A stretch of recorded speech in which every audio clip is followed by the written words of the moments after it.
Bienvenue. Nous allons proposer un corrigé type du brevet d'études du premier cycle, section normale, BPC 2024, de l'épreuve de physique, chimie et technologie. Durée 2 heures, coefficient 2. Alors, la partie chimie et technologie est composée de deux parties, partie 1 et partie 2. La partie 1, c'est la mobilisation de ressources et la partie 2 concerne la résolution de problèmes. Le test soumis ici est: dans son atelier, un soudeur utilise deux dispositifs. Le premier pour la soudure autogène, le second pour faire bouillir de l'eau à l'aide d'un réchaud à gaz. Le dioxyde de carbone est un gaz à effet de serre et il se demande lequel des deux dispositifs est le plus polluant pour la même quantité de gaz brûlé dans les mêmes conditions. Support. Le gaz utilisé pour la soudure autogène est de l'acétylène, C2H2. Le réchaud à gaz utilise le butane, C4H10. Les deux gaz évoqués sont des hydrocarbures. Masse molaire atomique en grammes par mol, C12, O16. Alors le nombre de moles de chacun des gaz utilisés ou brûlés est N égale 0,1 mol. Tâche: explique des faits et apprécie l'apport de la chimie et de la technologie à la vie de l'homme. Partie 1. Mobilisation de ressources. 1. Écris l'équation bilan de chacune des réactions de combustion complète de l'acétylène et du butane. Partie 2. Résolution de problèmes. 2.1. Justifie, après avoir écrit leur formule développée, le caractère saturé ou insaturé de chacun des hydrocarbures évoqués dans le support. 2.2. Calcule la masse du dioxyde de carbone produite par la combustion complète de N mol de chacun des deux hydrocarbures et indique lequel des deux dispositifs est le plus polluant.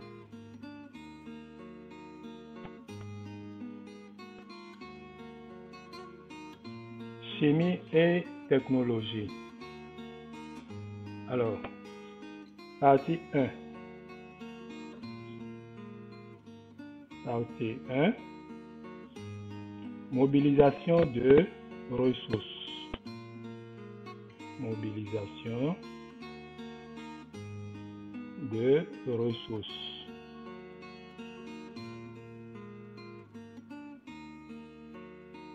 Petit 1. Alors, il est demandé ici d'écrire l'équation bilan de chacune des réactions de combustion complète de l'acétylène et du butane. Alors donc, équation bilan. L'équation bilan de réaction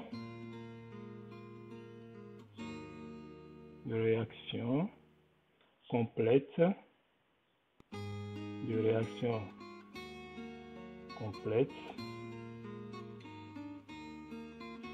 alors de l'acétylène.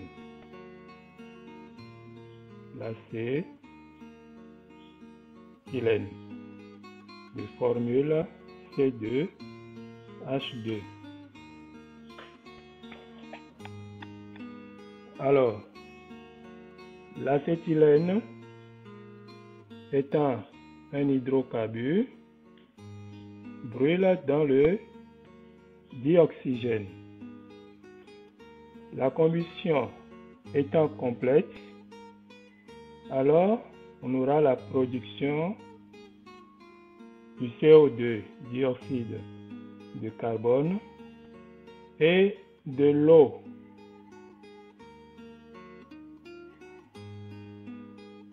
Nous allons équilibrer cette équation bilan. Alors, nous avons 2 carbone ici, et là nous avons un seul carbone. Il faudra donc multiplier le carbone par 2 de ce côté. Nous avons 2 hydrogènes. Nous avons également 2 hydrogènes dans les produits. Là, c'est bon. Ici, nous avons 2 oxygènes dans les réactifs. Nous avons 2 oxygènes. Et dans les produits, nous avons 2 oxygènes multipliés par 2, 2 oxygènes multipliés par 2, ce qui nous donne 4 oxygènes, plus un seul oxygène, ce qui nous donne 5 oxygènes dans la partie des réactifs, des produits. Dans la partie des produits. Or, dans la partie des réactifs, nous avons seulement 2 oxygènes. Alors, pour régler cette situation, nous allons donc multiplier ici par 5 sur 2. En multipliant le 2 par 5 sur 2, les 2 se simplifient et on obtient 5 oxygènes, ce qui nous donne alors les 5 oxygènes dans les produits. Nous allons donc multiplier le tout, toute la ligne, par 2 pour faire partie le dénominateur 2. Donc on aura 2 C2H2 plus 5 O2 entraîne 4 CO2 plus 2 H2O. Donc voilà l'équation équilibrée de la réaction complète de l'acétylène. Nous allons écrire l'équation bilan de la réaction complète de butane. Le butane de formule C4H10 donc brûle dans le dioxygène, donc plus le dioxygène, produit du CO2 et de l'eau également. Donc la combustion complète, comme c'est vu au cours, la combustion complète des hydrocarbures produit du dioxyde de carbone et de l'eau. Nous allons donc équilibrer de la même manière cette équation. Nous avons 4 carbones, ici on a un seul carbone, on multiplie par 4. Nous avons 10 hydrogènes, et là nous avons 2 hydrogènes, on multiplie par 5 pour avoir les 10. Alors, la partie oxygène ici, nous avons 2. De l'autre côté, nous avons 2 multiplié par 4, ça fait 8. Plus 5 oxygènes, ce qui nous donne 13 oxygènes dans la partie des produits. Nous n'en avons que 2 dans la partie des réactifs. Donc, nous allons multiplier cette partie par 13 sur 2 pour pouvoir faire simplifier, pour pouvoir faire partir le dénominateur et le 2. Alors, nous allons multiplier le tout par 2. Nous allons multiplier toute la ligne, toute l'équation par 2, ce qui va nous donner là 2C4H10 plus ici le 2 s'en va, donc on aura 13O2 qui nous donne 8CO2 plus 10H2O. On peut vérifier rapidement. Alors, nous avons 8C, 20H, 2 fois 10 ça fait 20H. Nous avons 2 fois 10, 20H. Ici, 13 multiplié par 2, 26. Et là, nous avons 2 multiplié par 8, ça fait 16 plus 10. 16 plus 10, ça fait 26. L'équation est donc équilibrée. Voilà la réponse à la première question.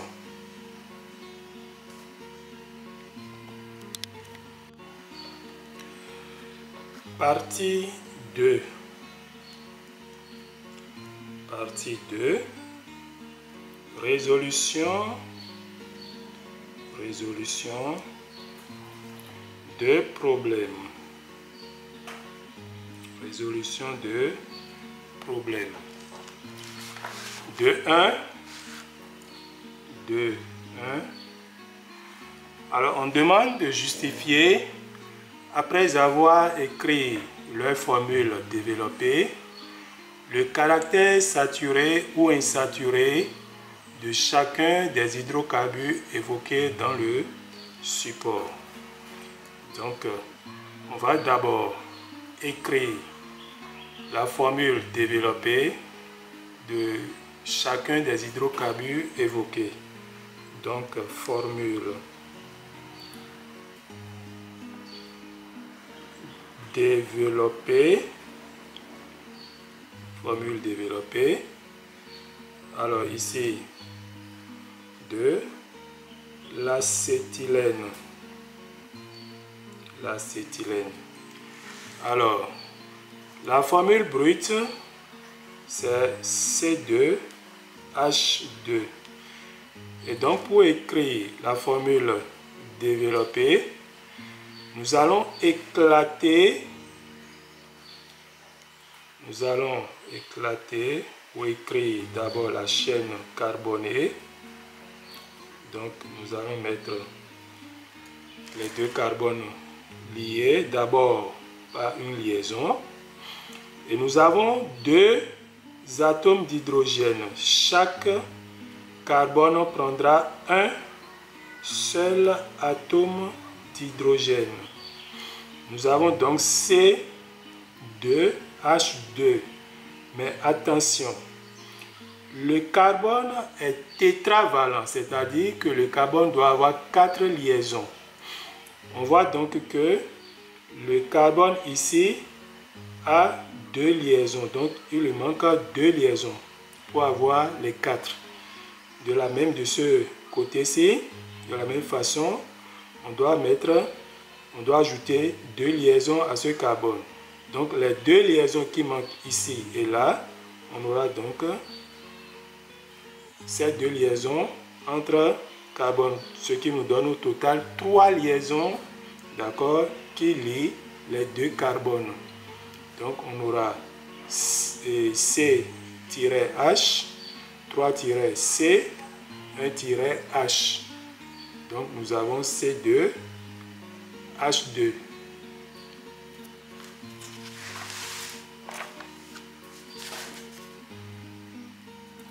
Alors, formule développée du butane. Butane de formule C4H10. Nous allons écrire la chaîne carbonée. Nous avons 4 atomes de carbone. Donc, on va écrire C-C-C-C.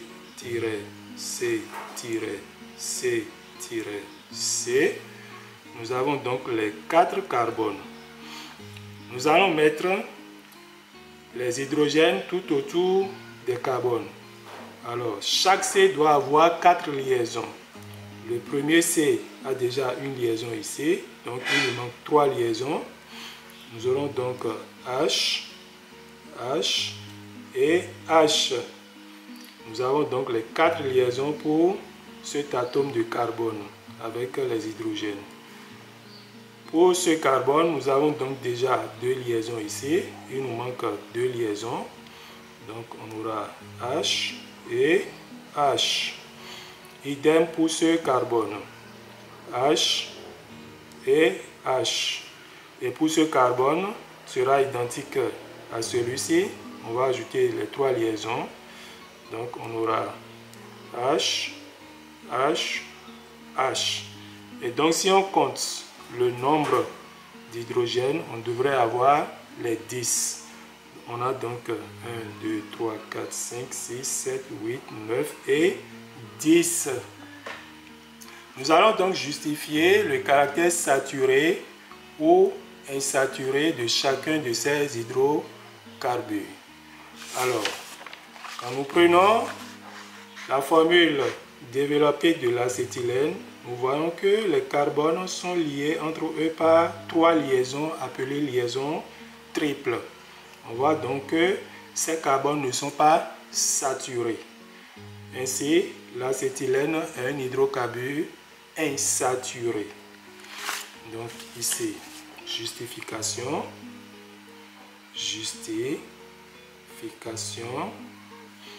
du caractère saturé ou insaturé. Alors, premier tiret, la liaison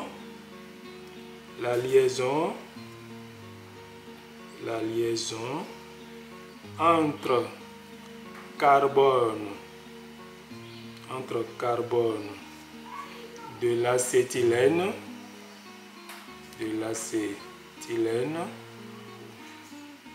est triple. Alors, l'acétylène est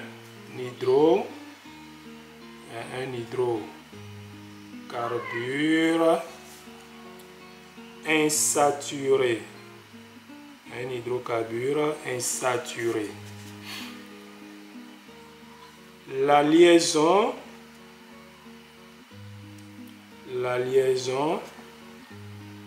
entre carbone du butane,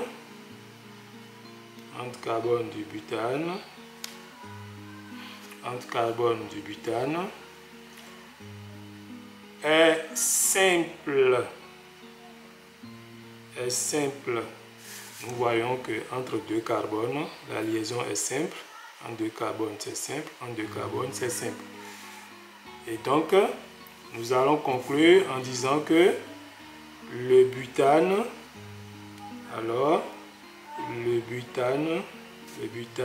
est un hydrocarbure saturé.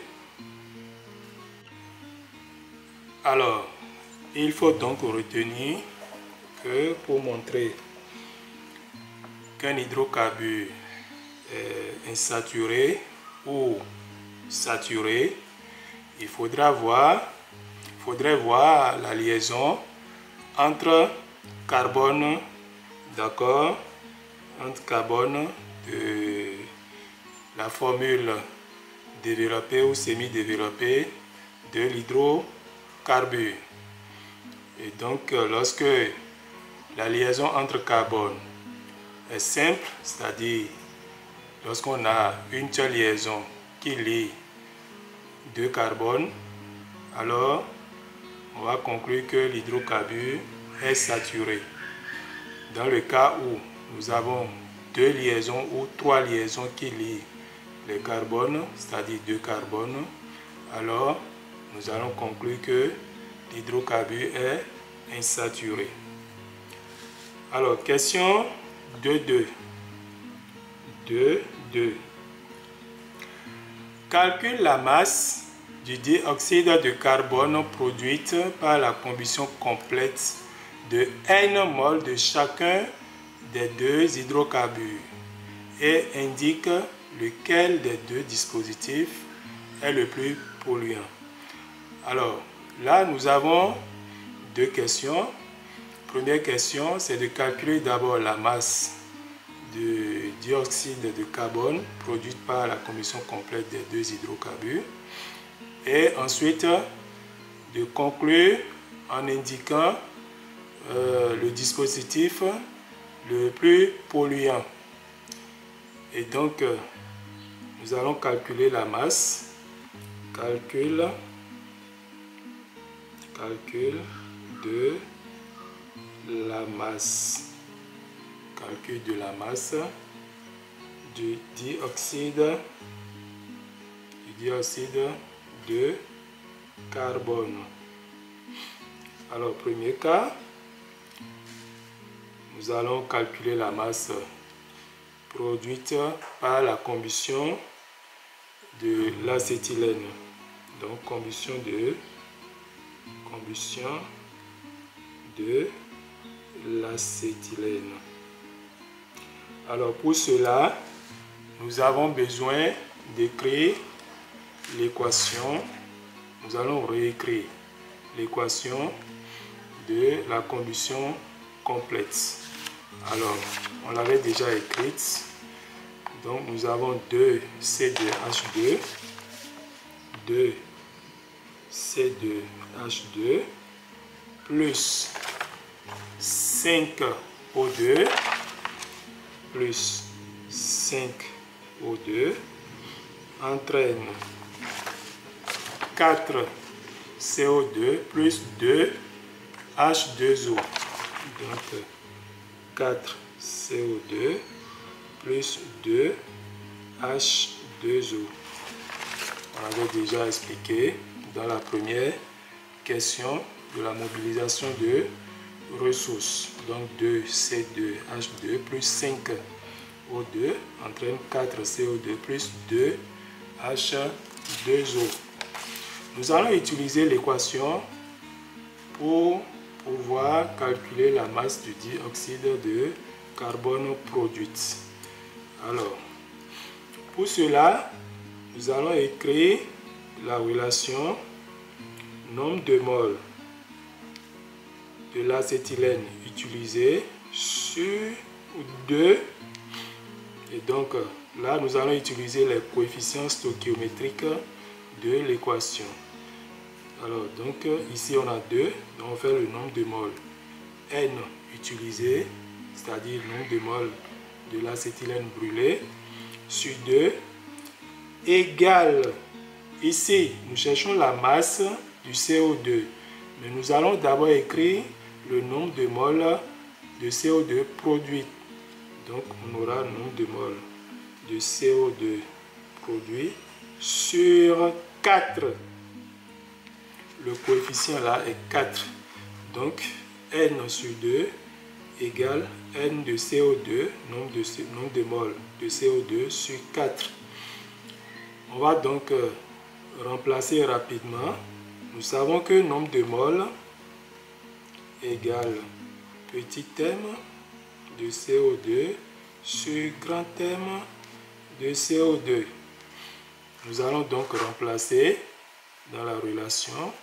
On aura N sur 2 égale, alors donc nombre de moles de CO2, ce qui fait la masse de CO2 sur 2 sur 4 sur 4, d'accord, grand M de CO2. Donc le coefficient ici c'est 4.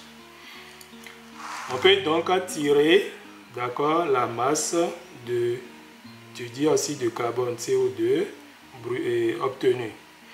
Et donc on aura la masse de CO2 égale.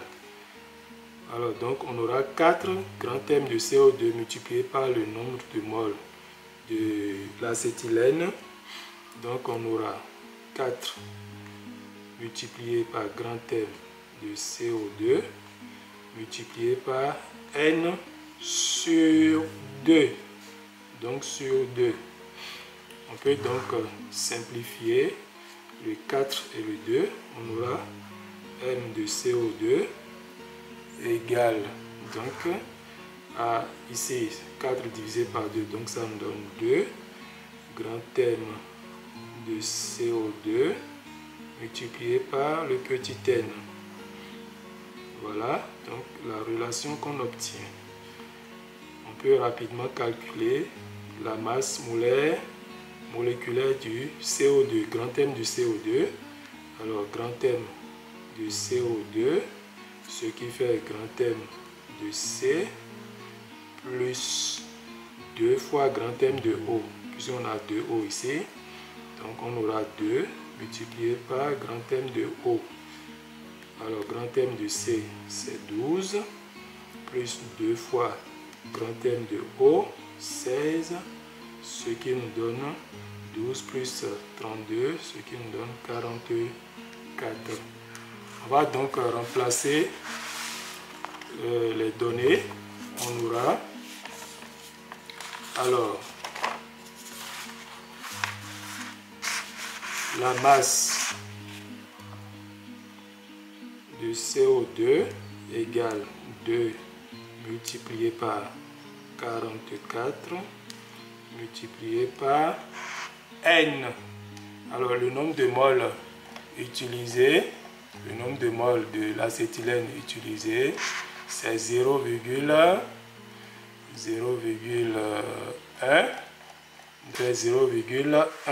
donc multiplié par 0,1.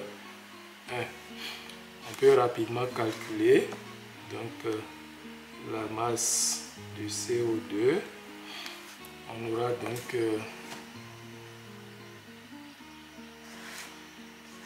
2 multiplié par 44 multiplié par 0,1. On aura donc 8,8. Donc ce qui nous donne 8,8 grammes de dioxyde de carbone obtenu. Nous allons également faire la même chose avec le butane. Et donc la combustion du butane, c'est 2, d'accord, C4H10 plus 13 O2 entraîne 8 CO2 plus 10 H2O. Alors, donc, on va écrire la relation. On a N. Alors, le nombre de moles des deux hydrocarbures utilisés est le même. Donc, c'est 0,1 mol. Donc, ici, on aura N sur 2 égale donc à N de CO2 sur 8. Alors, on va développer comme on l'a fait précédemment. Donc, on aura or N de CO2 égale petit m de CO2 sur grand M de CO2.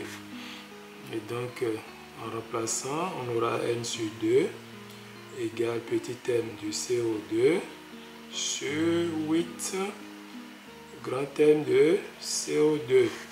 On peut donc tirer la masse de CO2. On aura donc 8 grand M de CO2 multiplié par petit n sur 2. On simplifie le 2, donc 8 divisé par 2, on a 4. Ainsi donc on aura la masse de CO2 qui sera 4, d'accord, grand M de CO2 multiplié par N. Voilà. On remplace maintenant les données, puis on calcule. On aura M de CO2 égale 4 multiplié par 44, d'accord, multiplié par 0,1. Et donc la masse de CO2 obtenue sera donc 4.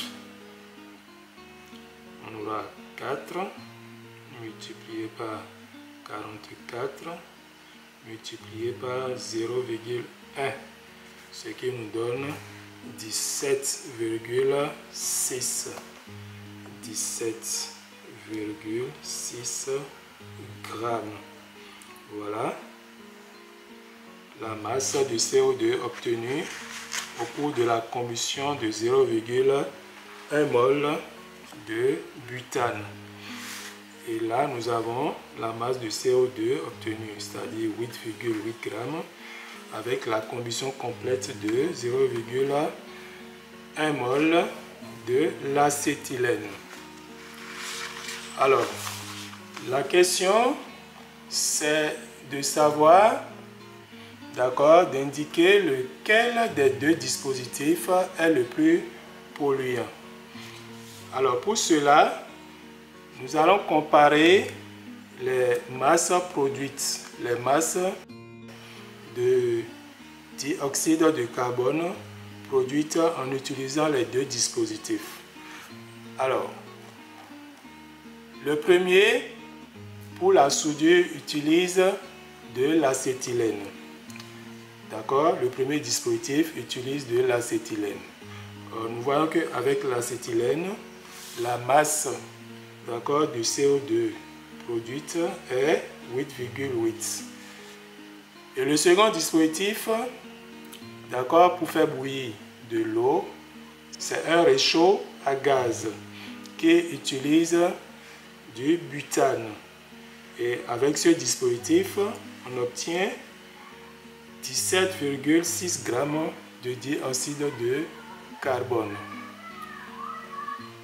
Alors, en comparant les deux masses, on voit que le second dispositif éjecte beaucoup plus de CO2 dans la nature. Et donc, c'est ce dispositif qui est le plus polluant. Alors, on va l'écrire. Le dispositif,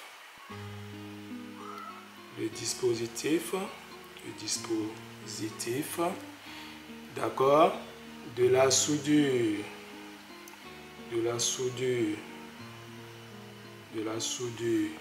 autogène qui utilise l'acétylène, produit une masse, d'accord, égale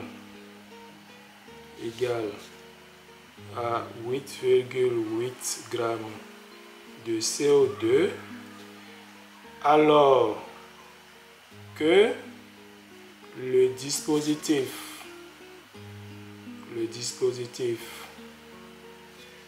pour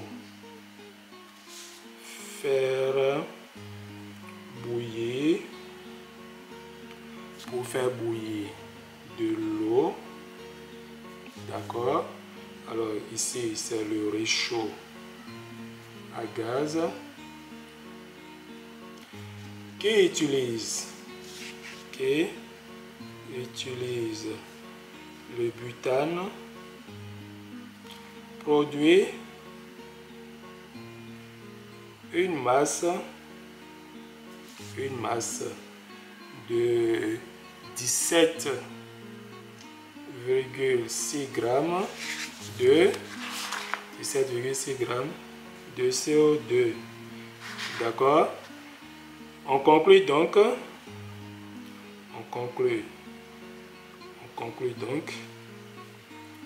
que c'est le réchaud, c'est-à-dire le second dispositif. Donc c'est le réchaud